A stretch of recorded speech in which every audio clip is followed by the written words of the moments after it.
lockdown. We're at day 149. As I often like to do, I want to connect the poem from today's lockdown with a previous one just from yesterday. So I read a terrific poem by Eric Gamalinda, No Fly Zone, and also quoted from this review from Patrick Rosal, just describing his style as a poet. And the thing that really leapt out to me was Rosal mentioned that Gamalinda has this extraordinary patience, the way he allows language to unfurl its surprises one by one. And I've also been reading recently a book on the craft of poetry. It's a terrific book. I'd recommend it. It's called Writing Poems. The editor, one of the editors, Michelle Boisseau, was a terrific poet and teacher of poetry. And I feel like she has that same quality of patience in the way of just kind of letting language unfurl itself. And so I thought it'd be cool for this poem, which I love, Black Mulberry, to also read from her a little bit from her process of writing the poem, because I think that really speaks to her patience as a poet. And I feel like as a poet myself, as a teacher of poets, young poets who I know are going to develop and grow in their love of both reading and writing poetry, I thought it'd be helpful for this video series to let us into the workshop of a poet. So this is her talking about her poem. She writes in the third person because she edited it with another poet, Robert Wallace, but she's talking about her own experience. She says of this poem, the poem Black Mulberry by Michelle Boisseau started when the poet jotted this in a notebook when she was 8 months pregnant. Relationship between pregnant woman and child. Pyramus and Thisbe. The wall is the body. The self, the swollen mound, the wall they touch each other through. She was thinking about the myth of Pyramus and Thisbe, a young couple who live in adjoining houses, fall in love, and secretly whisper through the wall to each other. And just as a side note, I remember this in really funny ways in Shakespeare's play Midsummer Night's Dream. She goes on, one night they arrange to meet each other face to face. When Pyramus arrives at the meeting place in the countryside, he finds a lion with Thisbe's scarf. Assuming she has been killed, he kills himself. When Thisbe, who had been hiding from the lion, returns and finds Pyramus dead, she too commits suicide. Tragic. After making the note about the lovers and the wall, the poet, Boisseau, put the idea aside until one night after the baby was born, she was paging through a reference book, trying to get back to sleep, when she was struck by an entry that described a myth of the mulberry tree. Its red berries come from the spilled blood of the lovers. She wrote down in her notebook. So she's making these connections as a poet. It's really cool. Pyramus and Thisbe story gave the deep red color to mulberries, lived in Babylon, story in Ovid. Now it continues talking about her process. We're almost to the poem. For months, she fiddled around trying to work this material into a poem, but it kept feeling flat and clunky. And I noticed she doesn't force it. She has patience. She was getting tangled up in so many details, like the blood spilled during the C-section, that she was missing richer possibilities. The actual events kept getting in the way. Really interesting insight for a poet. Finally, sometime later, after the baby's first birthday, notice how much time has passed between the initial insight, I've got a poem here, and the actual writing of it. After the baby's first birthday, the poet saw on the evening news a report on water use in the desert states. The popularity of manicured lawns and mulberry trees that require gallons and gallons of water to flourish. Something sparked. And here's how the poem eventually turned out.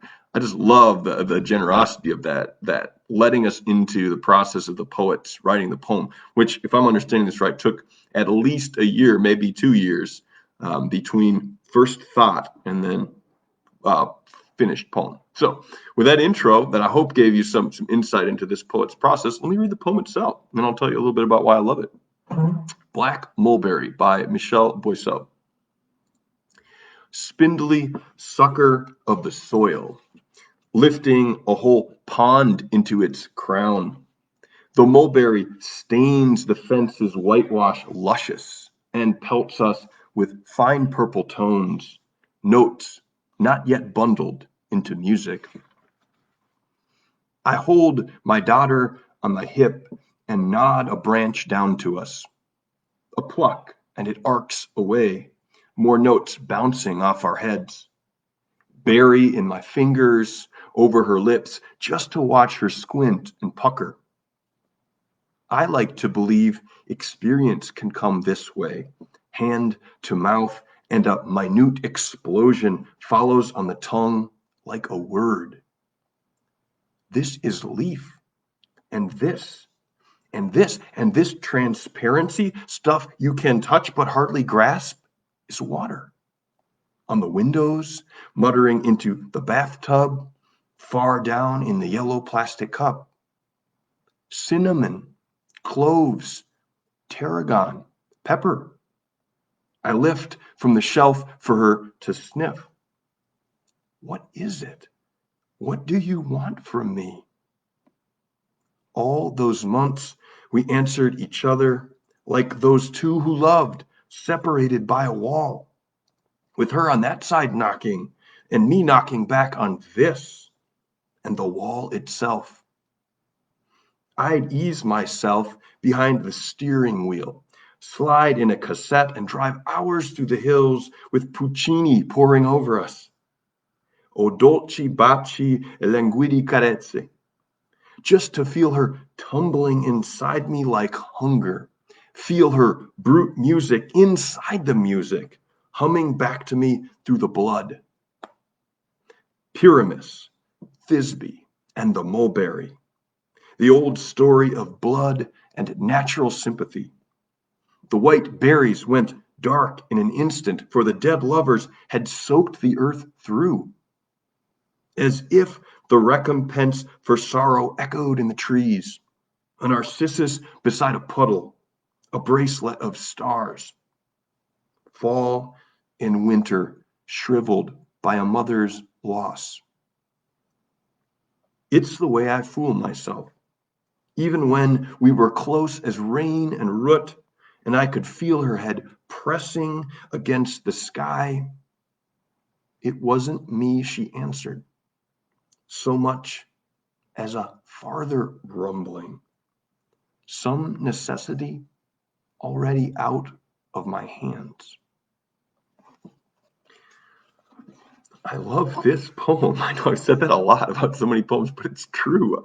Black Mulberry, that was by Michelle Boisseau.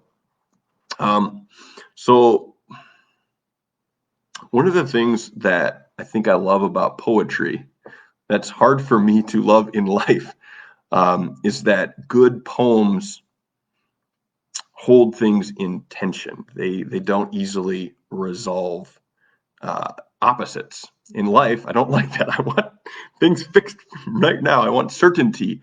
But good poems don't actually work that way. And I think there's a spiritual truth that poetry can teach me and probably lots of people.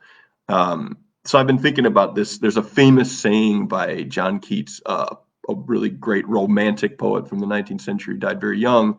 He said, he talked about this quality of negative capability that a poet should have. When man is capable, man could be humans right now. That is when human beings are capable of being in uncertainties, mysteries, doubts without any irritable reaching after fact and reason.